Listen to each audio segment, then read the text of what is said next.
जन्म जाति ब्राह्मण नहीं हो। अगर तुम जन्म जाति ब्राह्मण हो तो या तो मनु स्मृति के वो श्लोक झूठे हैं, जो सबसे प्रथम सर्वप्रथम स्वयं मनु के द्वारा ये उत्पत्ति की गई ये पृथ्वी है, ये मानव जाति है, स्वयं मनु के ही द्वारा उत्पन्न ये सारी संतान सनातन की संतान है, ये सनातन की संतान है। स्वयं मनु की धरती पे स्वयं मनु के सारे संतान हैं मनुष्य, और इन्होंने जन्म जाति से ब्राह्मण नहीं थे, इसलिए तुमने इनको एक तथाकथित कुर्मी समाज की एक बहन कथावाचिका जो संस्कार की सनातन की शिक्षा दे रही थी उसको आपने मंच से नीचे उतार दिया। फिर एक मौर्य वंश की एक बहन थी कथावाचिका, उसको आपने मंच से नीचे उतार दिया कि आप ब्राह्मण नहीं हो। फिर एक यादव समाज के उस कथावाचक को आपने मुकुटमणि को आपने मंच से नीचे उतार दिया, उसका मुंडन करवा दिया, कितना और गौमूत्र पवित्र गौमूत्र के स्थान पे तुमने पंडितायन का मूत्र से मूत्राभिषेक किया, मूत्राभिषेक किया। पवित्रो पवित्रो पवित्र मंत्र पढ़ा था कि नहीं पढ़ा था? पढ़ा था तो वो पवित्र हो गया। पंडितायन का मूत्र से तुमने मूत्राभिषेक कर दिया मुंडन करके, जो क्यों? क्योंकि वो जन्म जाति ब्राह्मण नहीं था, कर्म योग साधना करके वो ब्राह्मण का कर्म कर रहा था, इसलिए ना।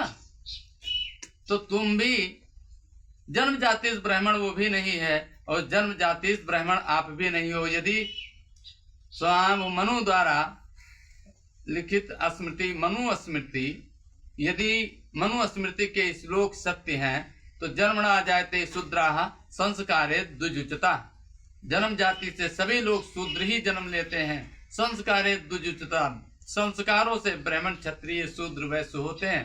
या तो यह सत्य है और या तो यह सत्य है।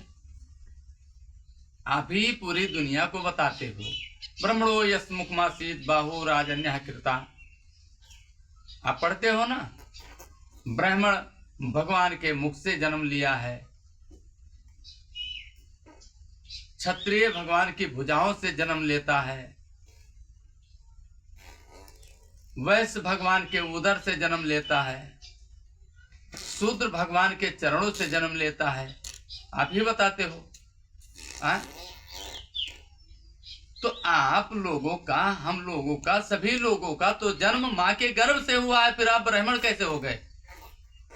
या तो वो सत्य है या तो ये सत्य है। वो सत्य है, या तो वो सत्य है या तो ये सत्य है। जब मानव जाति स्वयं मनु के द्वारा बनाई गई मैथुन क्रिया योग कर्म योग साधना से ये मानव शरीर उत्पन्न हुआ, और भगवान के मुख से ब्राह्मण क्षत्रिय शूद्र वैश्य ये चारों वर्ण भगवान के श्री मुख श्री अंगों से उत्कृत हुई है, तो आप बताओ आप कौन ब्राह्मण है, कौन क्षत्रिय है, कौन शूद्र है, कौन वैश्य? अगर आप जन्म के आधार पे बात कर रहे हैं तो सारा लोग तो महाराज मानो है, ना ब्राह्मण है, ना क्षत्रिय है, ना शूद्र है, ना वैश्य है।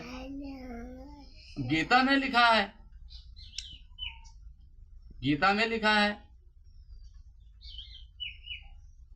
अध्याय नंबर 4 श्लोक नंबर 13 में गीता ने लिखा है कि कर्मों के आधार पे मैंने ब्राह्मण क्षत्रिय शूद्र वैश्य चारों वर्ण का जो है निर्माण किए।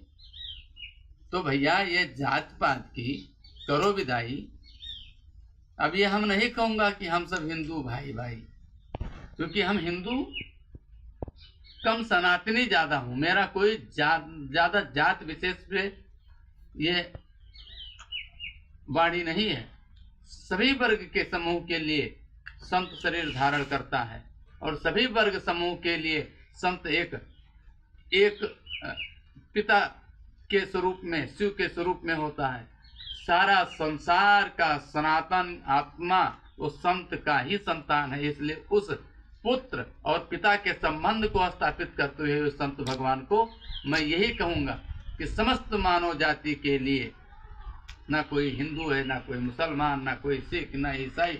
इन पचड़ों से दूर हट करके और सनातन की सोचो, सनातन की करो, सनातन की मानो, और सभी आत्माएं महत्वपूर्ण हैं, इनको पहचानो। प्रत्येक आत्मा अपने कर्म योग साधना के बल पे पूजा जाता है। जन्म योग साधना को अपने बीच में मत लाने दो। जय सिया राम, जय श्री सीताराम।